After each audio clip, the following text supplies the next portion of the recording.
વડોદરામાં ફી વધારાને લઈને એબીવીપી મેદાનમાં છે ત્યારે ભાયલીમાં વિબગ્યોર હાઈસ્કૂલમાં એબીવીપીનો વિરોધ એફઆરસીની નોટિસને ઘોડીને પી ગયા છે સંચાલકો ત્યારે સ્કૂલ બહાર પહોંચી એબીવીપીએ ભારે સૂત્રોચ્ચાર કર્યો હતો એબીવીપીના વિરોધના પગલે સ્કૂલ ઉપર પોલીસ પહોંચી જ્યાં પોલીસે એબીવીપી કાર્યકરોને ગેટ પરથી હટી જવા સૂચના આપી હતી ત્યારે એબીવીપીના કાર્યકર્તાઓ ગેટ ઉપર આંદોલન કરવા અડગ રહ્યા એબીવીપીના કાર્યકર્તાઓએ પ્રતિક્રિયા આપી છે જ્યાં નિયમ વિરુદ્ધ ફી ઉઘરાવી રહી છે વિબગ્યોર હાઈસ્કૂલ ત્યારે અગાઉ વાલીઓએ પણ ફી વધારાને લઈને વિરોધ કર્યો હતો જ્યાં સ્કૂલના સંચાલકો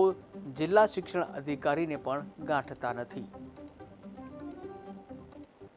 સૌને ધ્યાનમાં છે કે છેલ્લા મહિનાથી વાલીઓ પોતાની રીતે રજૂઆત કરે છે જિલ્લા શિક્ષણ અધિકારીને રજૂઆત કરી છે એફઆરસીની ગાઈડલાઇન્સ પ્રમાણે એફઆરસીને પણ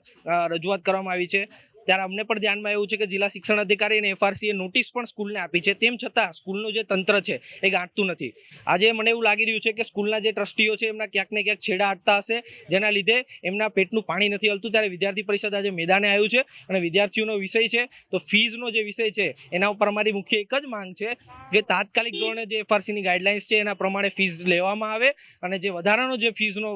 પરિપત્ર જે જાહેર કરવામાં આવ્યો છે તાત્કાલિક ધોરણે રદ કરવામાં આવે મનમાની તો દેખાઈ જ રહી છે માનવાની વસ્તુ જ નથી દેખાઈ જ રહી છે જે એમના પોતાની સ્કૂલમાં જે વિદ્યાર્થીઓ ભણે છે એમના વાલીને જવાબ નથી આપતા એફઆરસીને જવાબ નથી આપતા ડીઓ ઓફિસને જવાબ નથી આપતા પોલીસ તંત્ર અહીંયા આવીને કહે છે કે એકવાર વિદ્યાર્થીઓની વાતો સાંભળો તે છતાં બી આ લોકો નથી માની રહ્યા એટલે ક્યાંક ને ક્યાંક આ લોકોનું કોઈ ને કોઈ છેડા અડી રહ્યા છે એવું દેખાઈ રહ્યું છે હવે શું મળવા તૈયાર નથી તમે તાપમાં પણ બેઠા કલાક સુધી અમે કલાકથી તાપમાં બેઠા છે હજી એ લોકો મળવા તૈયાર નથી કઈ વાંધો નહીં આજે નહીં મળે કાલે વિદ્યાર્થી પરિષદ દ્વારા એના કરતા ઉગ્ર રજૂઆત કરીશું અને તેની સંપૂર્ણ જવાબદારી વિદ્યાર્થી સ્કૂલ ટ્રસ્ટ